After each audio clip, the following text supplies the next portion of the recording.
Salt River Project elections rarely make news. The nonprofit's election process is difficult to grasp. Many argue it's undemocratic.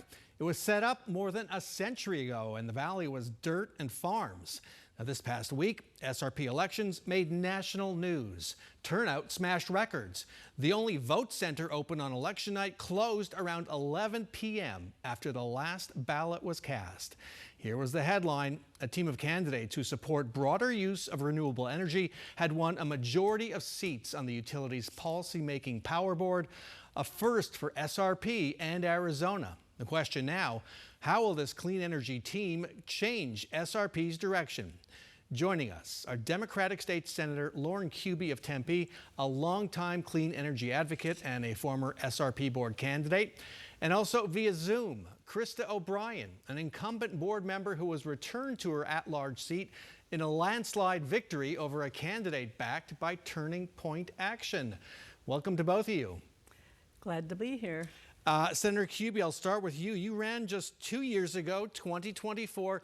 Do a compare-contrast for us of the difference between 2024 and what we saw in the last several months, 2026. Sure. Well, there's increased awareness, obviously, but this effort has been going on for over 11 years, really sparked by Randy Miller, who's currently on the board and got reelected to a council seat. So it's been going on for years. We've been registering voters, trying to inform people about the SRP election. It is a very undemocratic system, and so we were knocking doors for a decade or more. It's very different this year because a lot of attention paid, and I attribute that to Turning Point's involvement. And I think Turning Point helped to turn the tide and actually help the clean energy candidates to victory. That is interesting. And then this effort you talk about is an effort by clean energy candidates to gain greater control, more seats on the board. And this kind of weird effect, Turning Point actually helped your slate, you think? I think it did. It brought more attention to the race. And, you know, when I was running, it was hard to get attention, even though I was running against a candidate in an acreage-based district who had a business called Hitler Management. Okay, slow down there. Slow down there. This was covered at the time. Okay. The candidate did have a business called Hitler He did. Management. He did. Yeah.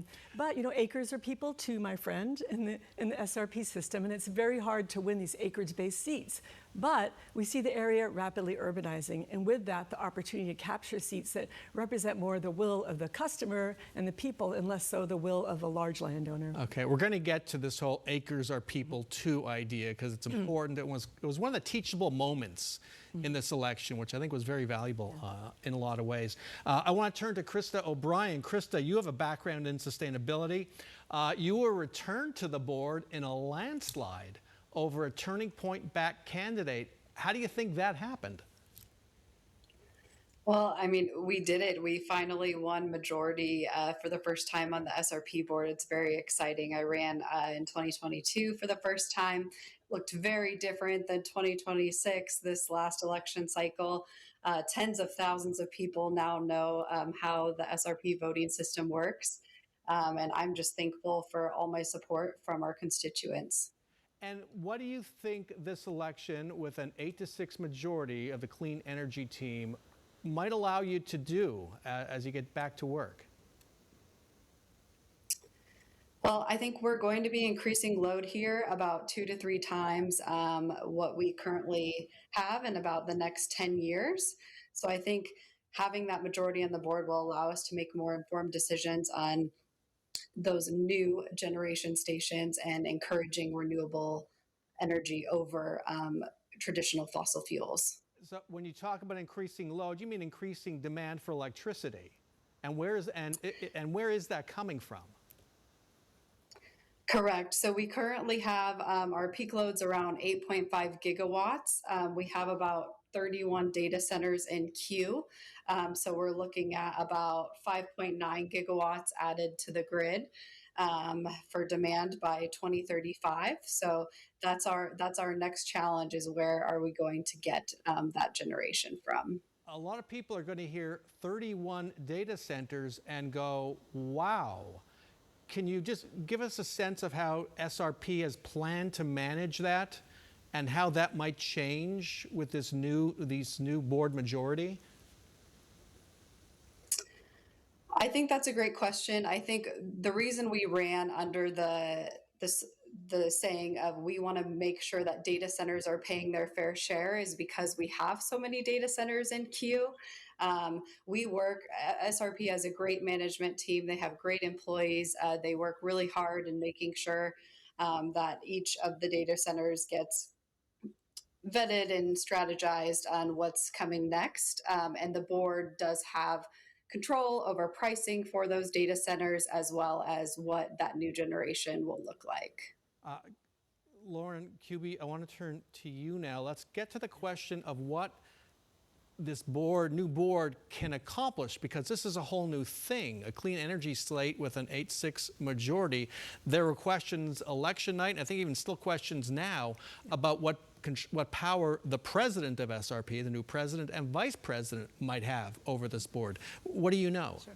Well, the president, or in case the president's absent, the vice president, they preside over the meetings, and the president sets the agenda, working with the board, and he times when different items will come to the attention of the board. But who actually sets the agenda? Is it the board? And more importantly, do the president and vice president have a vote that might turn this 8-6 majority into an 8-8 tie? From my understanding, the president has a vote, so that would still be 8-7. But I don't think we should underestimate the new president, Chris Dobson. I think he has spoken very favorably about solar. So it may not be an 8-7 vote. We might find more unanimity amongst some of these issues. So talk about solar and what SRP, because we always focus on APS, state regulated. There's an elected commission that oversees them, public meetings, all that. SRP has public meetings as well. But talk about solar, because that's stalled at APS right now and at the Arizona Corporation Commission. Sure. What has been SRP's stance on solar, and how do you see that changing with this new board? Well, SRP has made the decision to sort of double down on gas and gas expansion. We saw that with the Coolidge plant last year. And gas prices are very volatile, fossil gas, and we have to import all of that into Arizona. We see with the war in Iran that we need to really recognize that gas is not really the answer for our future. And if you do a technology neutral request for proposal, when you're wanting to expand power, solar plus battery storage always comes in cheaper. But yet SRP seems to be doubling down on gas and really could be more solar forward. Plus, a few years ago, they changed their policies to really punish people who had rooftop solar. So the board could look at that, revisit that, and take away the fees that have been added on to solar customers. I want to turn to Krista now and follow up on what you said about gas-powered plants. Krista, would SRP customers be looking at potential rate increases because of this reliance on gas power? Not at the moment. There's nothing in the works for them. And we did just have a pricing process in 2025. So there's nothing on our agenda right now. But when we're looking at putting out those all source RFPs for new generation, Warren's right. We are seeing a lot of solar plus storage submissions. And so it's not that we're dictating as a board that we have to go solar. It's the most economical option right now. Most economical option. I want to bring up, a member of the Maricopa County Board dismissed the new SRP board members and criticized Turning Point's efforts. He says they're a bunch of leftists who might stand in the way of growth. What's your response to that?